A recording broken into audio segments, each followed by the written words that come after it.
So it feels like the world has gone mad.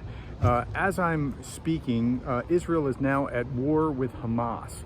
Now, as if the war in Ukraine isn't bad enough, this is another thing that the world is going to have to pay close attention to because it could spin out of control. So what happened was that there's hundreds of Hamas missiles that struck Israel today. And because of that, now Israel has declared war. The missiles weren't targeting just soldiers, they were targeting civilians just as much. It was a terrorist attack by all accounts.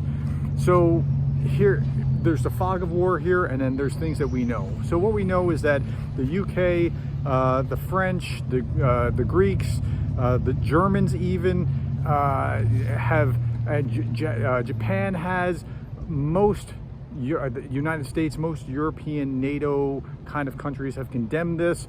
Unsurprisingly, Arab countries are praising Hamas in a number of instances.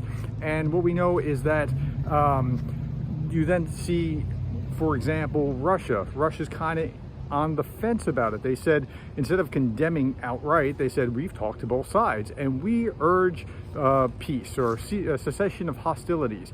I think what Russia actually wants is to see a distraction elsewhere that will allow them to continue in Ukraine unabated. I think that that's where they're going.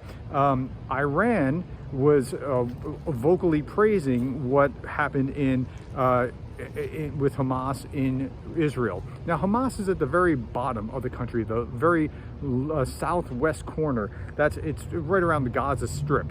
What they're really worried about is if Hezbollah gets involved in the act, and Hezbollah will come down from Lebanon, and they're backed directly by Iran. So Iran could be a key player in this. Iran and Russia are partners, and so that could go badly. Is this connected somehow to what's going on in Ukraine? I don't think so, but I think they're like distant cousins of each other. I mean, the same people that are causing havoc in Ukraine, that are Russians, are closely allied with the Iranians, and the Iranians are closely allied with what's going on there. But I don't think there's a direct connection, although whatever goes on there, whatever confusion is caused, whatever kind of destruction is happening, is only going to take the West's eyes off what's going on in Ukraine, and that could be very bad.